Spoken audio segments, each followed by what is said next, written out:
Good morning, Malacañang Press Corps. Happy Monday. Welcome to regular press briefing. The Presidential Spokesperson, Harry Roque. Good morning, sir. Good morning, good Monday morning to the Malacañang Press Corps and to the rest of the country. So simula po tayo sa mga mabuting balita. Mabuting balita, sang-ayon po sa National Capital Region Police Office or NCRPO, napakalaki po ng binaba ng mga krimen na na-record nila. No? There was a 17.96, 18% decrease in crime volume recorded last year compared to the year before. Murder decreased by 23.38% from 1,976 in 2016 to 1,514 in 2017. Homicide decreased by 26.69% from 577 to 423. Physical injuries reduced by 7.62% from 4,830 to 4,462.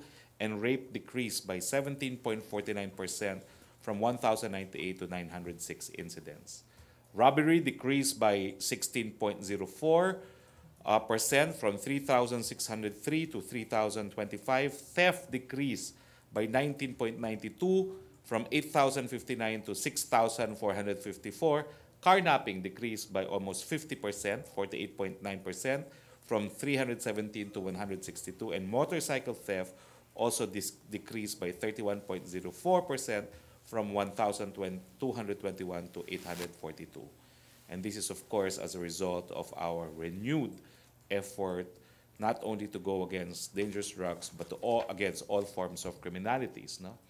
Another good news, the Build continues to roll out. In fact, the Department of Transportation led the commencement of work ceremony of the Philippine National Railways Project or the Manila-Clark Project Phase 1 under the auspices of JICA. No?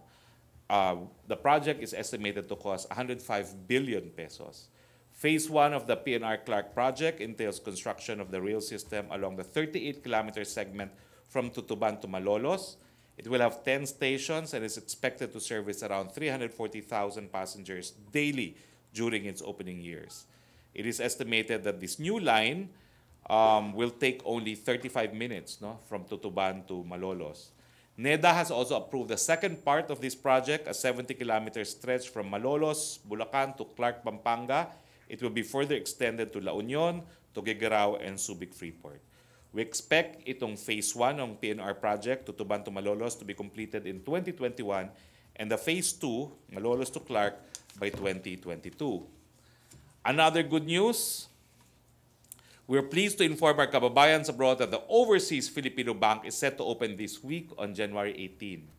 If you would recall, the establishment of the Overseas Filipino Bank is a commitment made by the President to the members of the Filipino communities every time he would meet them in his trips abroad. No? Last September, the President signed EO number 44 approving the acquisition of the Philippine Postal Savings Bank by the Land Bank of the Philippines and its conversion into an Overseas Filipino Bank. We recognize the contribution of our overseas Filipinos to our economic growth we're now enjoying and related to this, we acknowledge their financial needs. We therefore aim to provide financial and remittance services tailored to the needs of our kababayan. Tara na po at hikayain natin ang ating pamilya, kamag-anak, kilala na magbukas ng bagong account sa Overseas Filipino Bank. On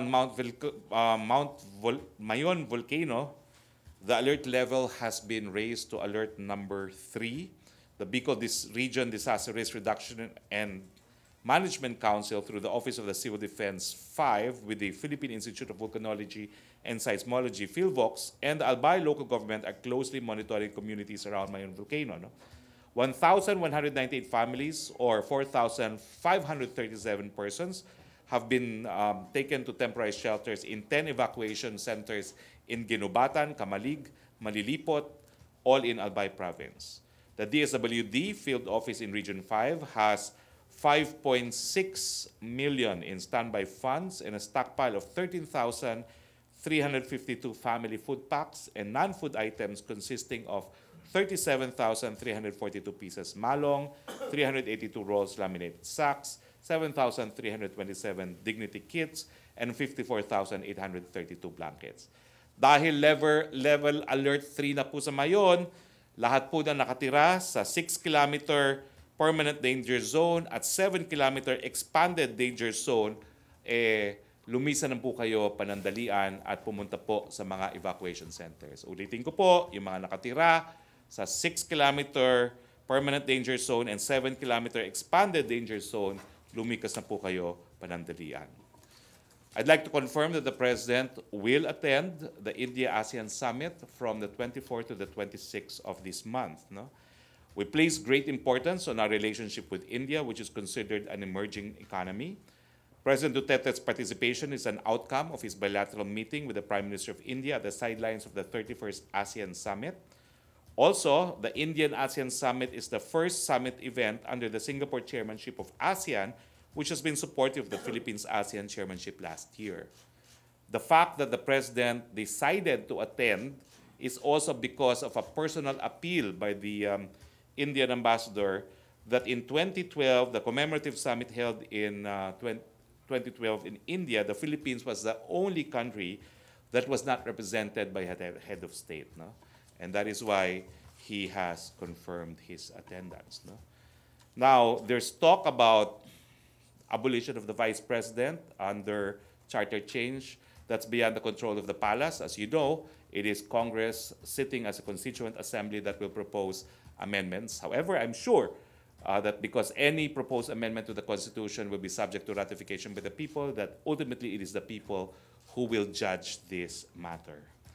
And finally, I wish to announce that the President has received the resignation of CHED Chairperson Patricia Licuanan, and that it will be accepted by the President. Questions? MBC question. Maricel Halili, TV5.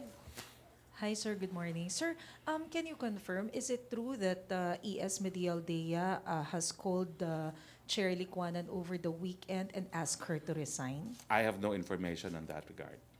But what was the reason behind her resignation, sir? I've not seen the resignation. It was received at 8 o'clock in the morning by email. A hard copy is forthcoming. I've not seen a copy of the forthcoming. I've been advised, though, that since it's been received, it will be accepted.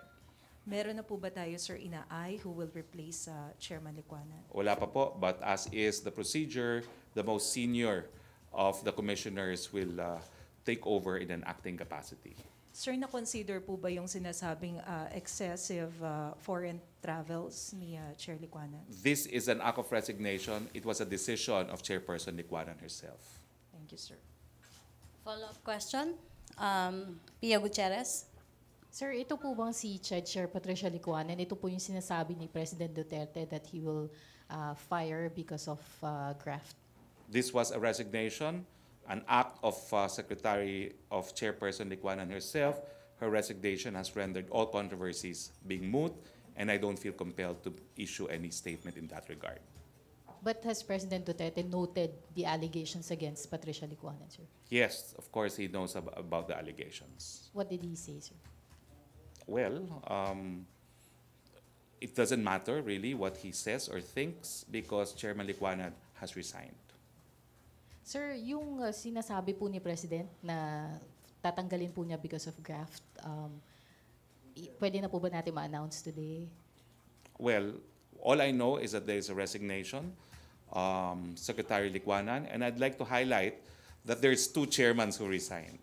What I'd like to highlight is General Corpus was personally, of the PCSO, was personally recruited by the President. And he had to resign because of health reasons. There's a letter that was sent by Chairman Corpus to the President. We did not release it only because it contains the medical abstract of his conditions, but the President noted that the resignation of General Corpus was upon advice of his doctors. So, meron pa po ba, sir, na tatanggalin si President? For now, I do not know. Ito pong si Chairman Corpus, ito po ba yung sinasabi ninyo na tatanggalin ni President? General Not? Corpus resigned on his own because of health reasons. But you mentioned, sir, yung sa briefing nyo sa Bukidnon that he will be replacing another chairman not because of graft. Yes, not because of graft. So, ito, sir, you were referring to Chairman Corpus.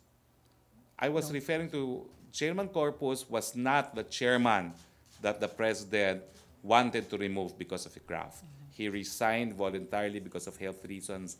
And in fact, the president accepted that resignation, that irrevocable resignation, because the resignation was upon the advice of General Corpus. So sir, si Chairman Licuanan yung tinutukoy niyo, sir? Again, as I said, all controversies about Licuanan has been rendered moot by her resignation.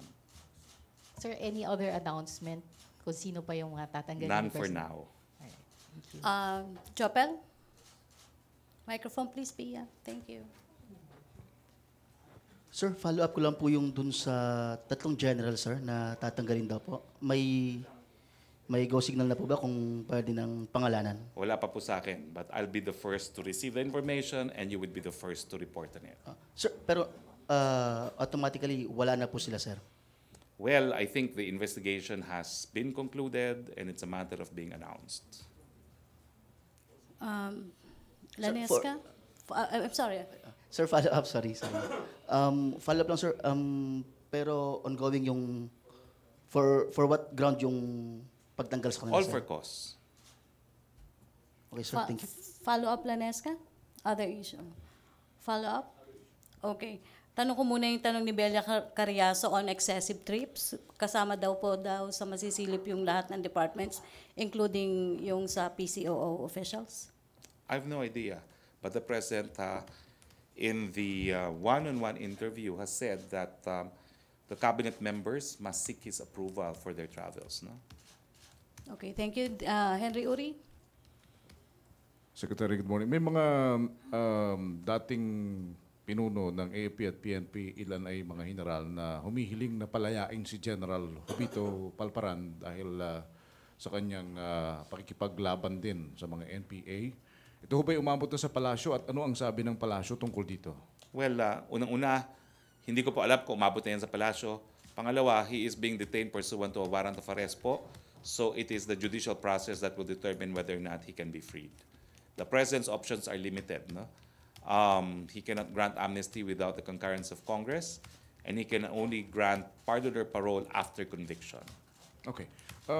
Kaugnay din po sa issue ng NPA, ano ho ang talagang sinabi ng Pangulo ba talaga doon sa gusto niya ba talagang makausap si Ginoong Joe Masison, pauwiin para magkausap daw sila ng one-on-one? Now, lalagay ko lang po siguro sa tamang konteksto. No? Kasi yung konteksto ng sinabi ng Presidente, ang tanong, ano ba talaga may pag-asa pa na mag-resume ang peace talks? At kung meron, ano yung gusto mong mangyari bago mag-resume ang peace talks? Ang sabi niya, kasi yabang ng mga NPA, gusto ko magpakumbaba sila. No? So the general answer is, kinakailangan mo nang magpapakumbaba ang NPA bago magpatuloy ang peace talks. No? And then, tinanong lang siya, si Joe Masison, kakausapin mo ba? O sige, pag one-on-one. No? Pero, in other words, contextually, it is not as if the President said he is willing to resume with peace talks after he talks to Joe Masison. No. What he said was kailangan magpakumbaba mo ng NPA. And the possibility of a one-on-one meeting was proposed by the journalist, and the President said, one-on-one, pwede siguro. But that is not a precondition for the resumption of peace talks. Hindi ho ang Pangulo mismo ang nagsabi na umuwi siya para magkausap silang Hindi dalawa? Hindi. It's not as if the President wanted the talks as a precondition for resumption. No. Kailangan magpakumbaba muna yung NPA. And I will be releasing transcript of the interview. Anong klaseng pagpapakumaba, last Secretary? Anong klaseng pagpapakumaba? Sabi kasi ng NPA talagang masyadong mataas ang paningin ng NPA sa kanilang mga sarili. No? At nandyan na rin yung usapin na gusto nila ng power sharing na imposible. No? So, he wants a general acknowledgement, no, na the NPA are human beings, are Filipinos, no? And that they respect, I guess, the sovereignty of the Philippines. Thank you. Follow up, Ace Romero. Secretary, so does this mean the President is not totally closing the doors to the peace talks? Well, my remark has been famous. It is closed for now. So, Ang precondition niya, magpakumaba.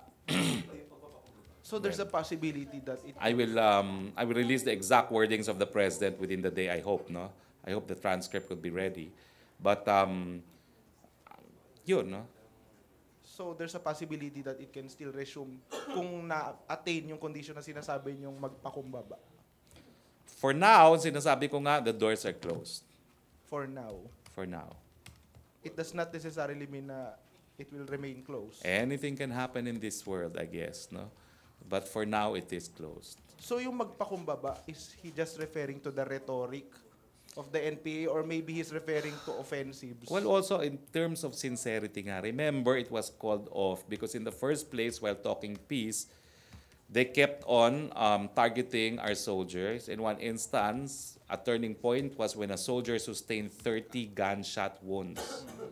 So, what's the point of talking peace when you will shoot 30 times at a soldier, no, while talking peace? And of course, in another instance, there was a collateral damage. An infant. How on earth could you have an infant as collateral damage? A collateral damage in the first place is di sinasadya, pero hindi maisip ng presidente paano hindi sinasadya yun, no? Infant nga yun. The president was quoted as saying that it might require more than good faith on the part of the rebels. What did he mean by that, yung more than good faith? You know, in that context, in the totality of context, walk the talk. Okay? Yun na yun. Thank you, Secretary. Okay, thank you. Follow up, Lanesca? Follow up. Sir, about them humbling themselves, the NPA, how do we expect them to do just that when the president already said that they are terrorists and the DOJ is already readying the motion for the cancellation of bail? Well, since you brought it up, they've also said that they will not appear in the court proceedings, no? Which is too bad because that would be their opportunity to dispute that they are terrorists, no? They're waiving their right to be heard, no? Of course, the law provides that they should be heard, and since they're waiving it, we can't do anything about it. Follow up, other issue? Follow up, Joseph Morong. Sir, si Joma may statement na I think he wants to meet first in a neutral country and then saka sila mag-usap ni President. Meaning, he's open to Sorry talking to burst his bubble, he's not that important. Lanesca, other issue. Follow up ba? Meron pa. Other issue, Lanesca. To be Sir. followed by Philip. Sir, here. Sir, about my question po yesterday. Is it wise for about the Benham the Philippine rice? Is it wise for us to grant China the permit for a research in this area, considering China's long history of occupying our exclusive economic zone, disrespecting president- our EEZ, and also in the context of the JMSU before, when after that joint marine seismic undertaking, the aggression of China within our exclusive economic zone increased and even attacked our soldiers with our fishermen with water cannons. So, how would you describe this move of the DFA, sir? Is it wise, strategic? Because it doesn't appear that way. The president implements the law. When the law talks of sovereign rights, that includes the sovereign decision to share these sovereign rights with others. And this has been decided already by the Supreme Court in Labugal. So when you question the wisdom of the law, go to Congress. Because if this is not a wise move of the president, then a law could probably be enacted to prohibit it. But until Congress decides that it is unwise, the president is only the implementer of the law. He does not provide for wisdom of the law. That's how it is in our separation of powers. No?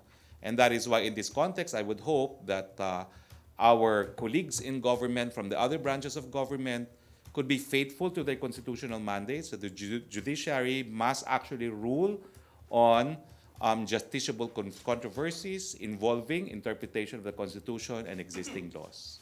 Leave the matter of wisdom of the law to Congress. Okay, thank you. Follow up. Other issue, Deo de Guzman. Nakabarong si Deo. Mukha kang congressman. Your Honor.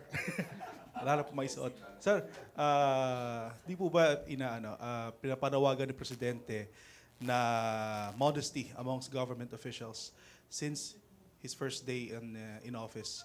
And then here comes the 7th-day birthday celebration of House Speaker Pantaleon Alvarez na sinasabi naman po ng iba na nagpakita ng masyadong magarbong pamumuhay ng House Speaker. How is the palace going to react on this, sir? Well, fortunately, nandun po ako, nakita ko. Hindi naman po extravagant yung birthday party ni Speaker. Una-una, dun po yan sa Tagum City Hall. Yun po ang venue natin. Totoo po, maraming naimbita kasi halos lahat ng miyembro ng Kongreso naroon, halos lahat ng gabinete nandoon at nandoon ang presidente. Pero simple lang naman po. Simple ang programa, simple ang pagkain. Marami lang talagang tao dahil kinakailangan ding, I guess, no, isama sa sasaya yung kanyang mga constituents doon sa Tagum City. There was nothing lavish about the affair, I can assure you that. Yes, sir. On another issue naman po, meron po mga private sectors workers po, grupo po na nagpapanawagan na gusto naman nilang itaas din o maitaas din ang sweldo sa pribadong sektor. How is the palace going to react on this, sir? Meron pong mekanismo dyan, yung regional wage boards. They can petition the regional wage boards if they want to. Thank you, sir. Okay, Philip Tebesa.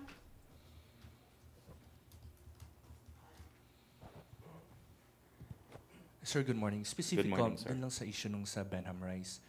Specific comment lang from the palace dun sa statement ni Associate Justice Carpio that it would be dumb for Manila to allow the Chinese to do research there while they have not recognized the arbitral ruling. Well, unang-una po, no, hindi ko maintindihan why China should recognize the arbitral ruling. This is a difference between international and domestic law. In domestic law, you need to implement decisions of tribunals. In international law, the decision itself is the implementation of the law because that's a statement of the rights of the parties which cannot be extinguished and which does not depend on any country accepting its binding nature.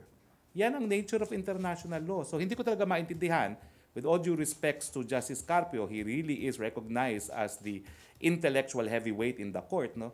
Why he insists that any country, including China, must accept it. Whether or not they accept it, it's there. And that's the binding nature of international law. Why is it binding on China? Whether or not it accepts? Because it's there. Secondly, ulitin ko po yung panawagan ko. Meron po tayong karapatan ng malayang pananalita, pero meron din po tayong kanya-kanyang katungkulan dito sa ating gobyerno sang-ayon sa ating saligang batas. Yung issue po kung itong pagpapayag ng DFA na mag-survey ang dayuhan sa Benham Rice, isang bagay po ito na po pwedeng maidala sa kataas-taasang hukuman. Ang hinihingi lang po namin, pag dumating sa issue, dun po natin pagbutuhan at pagbigyan ng opinion. Pero sa ngayon po, respetuhin natin na sa ating saligang batas, ang foreign policy, ang presidente po at siyang architect pa rin ng ating foreign policy. At gaya ng aking sinabi kanina, wisdom of the law naman pertains to Congress. So, are we saying, sir, that we no longer expect Beijing to recognize yung arbitral ruling, or is it to be okay for us? I do not understand why you're even asking that, because the issue of whether or not China accepts the ruling is immaterial under international law. What is material under international law is it's there. And therefore, it's there. That's the unique feature of international law. You cannot deny what is there. Pero what about, sir, implementation nun? What is there to implement? What is there to implement? The only issue is the issues presented. No? Is there such a thing as historic claims to historic waters? Tribunal said none. And who has the right to build artificial islands? The tribunal said they are located, some of them are located within our exclusive economic zone and it pertains to the Philippines. So, is it okay if the Chinese don't recognize it? Parang non-issue na lang ba yan? Under international law, it matters not what countries do with rulings which are accepted. Alam mo kasi, ang rulings ng arbitral tribunal, number one, the ruling of the UNCLOS, according to the UNCLOS itself, is binding on parties to the UNCLOS. Okay? Whether or not they accept the jurisdiction. Number two, it is considered a subsidiary means, a subsidiary source of international law, which means that it is evidence of the application of the relevant customary rule of international law. And when you talk of a customary norm of international law, it's binding on everyone whether or not they agree to it. So that decision, aside from being a treaty decision, is also a evidence that under customary law, the rulings of the arbitral tribunal are the binding legal principles, whether or not countries agree to it. So I do not understand why Justice Carpio belabors the point that China hasn't accepted it. In the first place, it's not for the Philippines to compel any state to accept it. If he can point to any mechanism by which we can compel a state to recognize anything, let me know. But the last I heard, sovereignty is they are entitled to think what they want. But China, sir, is a signatory of UNCLOS, di ba? Ano? China is a signatory of UNCLOS. That's what I said. No? The dispute settlement procedure of UNCLOS is clear. They have agreed to ad hoc arbitration in case they have not selected a mode of resolving disputes. The tribunal acquired jurisdiction, exercise jurisdiction, whether or not China will, according to the word of Justice Carpio, adhere to it is up to China. But as far as international law is concerned, it is there. So, sir, may value pa po ba para sa atin, for the Philippines, ang arbitral ruling? Of course, because it is there. It is subsidiary means of the relevant applicable principle under customary international law. It is a source of international law. Okay. Pag Thank hindi you. nyo pa naman nakuha ko yun, ewan ko na. Sir, Public International Law 101 na yan, ha? Lanesca, wait. One last lang, sir. So, i-raise pa ba ito ng Pangulo, given yung kung ganyan na pala na... Why should he raise it? You know, it's there. Hindi nyo nakikita na walang international police that will enforce these international decisions. What is the self-implementing nature of international law is the fact that the decision exists. That's it. Thank you, sir. Okay, last on Benham Rice. Sir, Lanesca. given that under existing laws, And we can... incidentally, I do not know the relevance really of the arbitral decision to Benham Rice because that's not part of the controversy. So to even confuse the arbitral decision with Benham Rice is wrong. It has never been contested. It was awarded to us by the UN Commission on the Extended Continental Shelf. You mentioned yun, yung 2012 na declaration ng UN of this Philippine rice being part of our extended continental shelf. Given that it is allowed for us to engage in a joint Of research. course. But When sir, you must say it be China? Why not other countries? Why China first? Because the President decided so as Chief Architect of Foreign Policy. I'm sure, as stated by Secretary Alan Cayetano, other countries, if they wish, may also apply. Have they applied? I do not think so. Okay, thank you, Lanesca. Other issue, Henry Uri. Microphone. On the charter change, Secretary, saan ho ba pabor ang Pangulo? That the Senate and the House voting separately or the Senate and the House voting I will ask jointly? him. You know, actually, in all candidness, it was my first time to know also that the President wanted a unicameral. I remember being asked about this and I cited the PDP Laban draft, which called still for bicameral. It was in the one-on-one interview that I first heard him say it was unicameral. I will ask him. But I think I will see him already in the India trip, no? Unless I go. And some of another the one, may schedules. report na daw po ba sa Malacañang? Umabot na ba yung report? May report na bang Department of Energy na may mga oil companies na nag-violate na sa sunod-sunod na pagtaas ng presyo ng langis? Alam ko po, ang DTI ang tumitingin sa bagay na yan. No? Dahil hindi dapat madali ang nagtaas. Pero I understand na by now, parang ubos na talaga yung initial inventory, no, for purposes of train, no? If that's what you're asking about. So no? may report na po sa inyo sa palasyo? Wala po. Wala pa po. But the DTI naman at their level is monitoring prices. No? All right. Thank Okay, you. thank you. From Ina Andolong first, sir. In an interview yesterday evening, you said admin will prioritize BBL first before Chacha, pero may previous statement si President Duterte na Chacha first before BBL, which echoes the stand of former CJ Reynato Puno. Just to clear, which one will really be prioritized? You know, I invite you all to read the transcript of the interview because it will verify that I have been speaking for and in behalf of the President. The President wants to enact BBL first. In his words, mahirap na kung magsimula ang charter change para mapatupad pa yung BBL. So he is clear he wants BBL enacted. In fact, well, the discussion on EOT was on a completely separate context, and that was on charter change. Pero ang paninindigan talaga ng Presidente, even in that one-on-one interview, is that we must enact BBL first. Okay, thank you, sir. Joseph Morong, microphone. Next, Henry. Sir, I guess yung question kanina was on the mode of changing the charter, CONAS or CONCOM. Well, malinaw na po ngayon. Mukhang CONAS na, nagdesisyon na ang Kamara, no? Hindi naman para sa Presidente pagdesisyonan niya. Okay. So yung sa At sumasang-ayon din ng Presidente dahil yan naman po ay ang pinaka-economical na paraan. No? And given that, ano ng papel ng EO10? Because that's advisory naman po talaga ang EO10. It is ultimately Congress that will determine what it will propose by way of revisions to the people. Has he appointed members? He says, he knows who will constitute and that they will be available to Congress if Congress wishes to listen to them. Sir, what did he say about the proposal of the federal system? Kasi medyo maliit yung number niya, 50 as opposed to 400 plus 3 senators per region as per the PDP. That's what he said. He wants about 50 representatives. Why only 50? I do not know, but that's what he said. Okay. So sir, sa transitory provision nung sa PDP, hindi kasama sa document eh. But si Attorney Lambino, who is the Vice President for International Affairs, said that they can elect all the members in 2019 except for the President who may be able to finish his term until 2020. Ano bang hanggang kailan siya? 22. Well, wala pong nasabi. He will have a role in the... Wala pong sinabi si Presidente, but I will have to repeat what he says.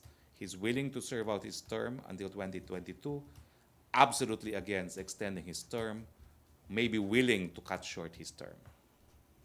Okay, thank you, Joseph. Rose Novinario, microphone. Maricel, paabot ng microphone kay Rose. Na-late ka, Rose. Wala ka sa iyong chair. Kamunti ka na ma-absent. Traffic. Good morning, sir. Sir, anong klase pong sincerity yung hinihintay ng Administrasyong Duterte sa parte po ng kilusang komunista para po umusad uli yung usapang... Yung sinseridad na kapag makikipag-usap ng kapayapaan, hindi babarilin ng 30 beses ang isang sundalo. Yun na so, yun. ano yun? Parang ceasefire talaga po? Bilateral? Yun na nga nung Pasko, nag-ceasefire. May mga instances na nambulabog pa sila na ating kasundaluhan. No? Pero po nung panahon po ni dating Pangulong Fidel Ramos, umuusad po yung usapang pangkapayapaan kahit po walang ceasefire, kahit po nagbabakbakan sila. Tuloy po yung peace talks. Rose, alam naman natin wala rin nangyari doon sa peace talks na yun. So, ayaw nyo pong mangyari uli yung ganon? Kasi naman, kung walang good faith, and good faith is always the cornerstone of all agreements, wala talagang po pwedeng papagkasunduan. Sir, may naikwento po si Presidente kung ano po yung assurance sa kanya ni Professor Joma Sison yung kanilang pag-uusap nung panahon ng ceasefire. Sabi po niya sa Mindan News interview, nakausap daw po niya si Joma Sison. Wala po siya naikwento kung ano na pag-usapan nila. Hindi po recently yan. Siguro dati pa. Baka nung professor pa niya si Joma Sison. Ewan ko ba? Pero meron po silang direct communication, di ba? Ewan ko po, I dispute that. Walang hawak na telepono yung Presidente, paano sila magkakaroon ng direct communication? Ganun ba? Kasi siya nagsabi, si Presidente nagsabi nun sa interview niya sa Mindan News nung Friday, na nakausap niya. Wala siyang sinabi nun. Nandun ako sa interview kaya nga sumama Pero ako lumabas sa interview. po sa isang broadsheet na may sinabi Wala ng po Presidente. na ganung sinabi ng Presidente. As I said, Rose, before you arrive, I will release the transcript either today or tomorrow. Okay. Thank you. Hindi naman ako nagtatype nun. Kayo talaga, Texting nga lang, I'm so bad, patatype niyo pa ako. No, because you have to remember, you have to respect also that was an exclusive interview. So, kayo naman, weekend naman yun, no? Pabayaan nyo na yung mga transcribers, kayo talaga. No, if you want, I can release the audio tape and listen to it for 2 hours. Raymond Tinasa? Kita mo? Good nun, sir. Sir, para mapunta lang sa dapat kinaukulan yung, lalo yung sa train, yung additional 200 pesos na cash transfer. Kasi wala bang balak i-review ang Duterte administration yung polisiya at patakaran ng pag-select ng mga beneficiaries ng CCT. Kasi hanggang ngayon ay marami pa napupolitika pa rin dahil marami yung mga nandoon na hindi naman dapat dahil kumpare ni Kapitan kasi mga barangay captains yun na namimili. Tapos yung mga nararapat na mga poorest of the poor ay hindi naman sila, yung mga karamihan, hindi tumatanggap ng conditional cash transfer. Para lang totoong mapakinabangan naman yung mga benepisyo mula sa gobyerno, sir. Ipararating po natin yan kay Acting Secretary Leco. Para yung sistema ba ng pamimili at hindi ipapaubaya sa lalo sa barangay level yung pag-select. Right after this, I will call Acting Secretary Leco. Thank you, sir.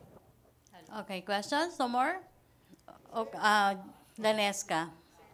Yung about voting po sa CONAS, the senators already said that they are opposed to joint voting because it would render the Senate vote useless. Considering that the Constitution is silent about it, what would be, as a lawyer, what would be the safer action to take I do not given know. this existing provision, sir? I do not know, but it's subject to two interpretation. One is you accord it its literal meaning. The other is you construe the Constitution as a whole, in which case you discern the true intention of the drafters. No? So the court eventually will decide this matter. The position of the Senate that they will oppose a joint voting shows that if the House will insist on joint voting, there will be a justiciable controversy that will be resolved by the Supreme Court.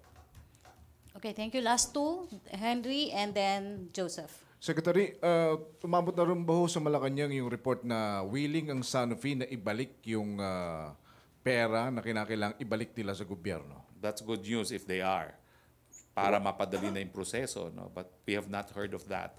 As in fact, the position of Secretary Duque, which is the position of Malacañang, is that they must refund. Thank you. Okay, Joseph, last question. Yung lang sa reaction to the statement of Chairman Licuanan that there was a, mukhang pre-project siya ng mga taga-China. No information. I only announced that she resigned. Resignation is always a voluntary act. So immaterial whether she's saying, some groups worked for her resignation of her... It was her decision to resign. Okay. Okay, thank you. Thank you, Presidential Spokesperson Thank Harry you. Roque.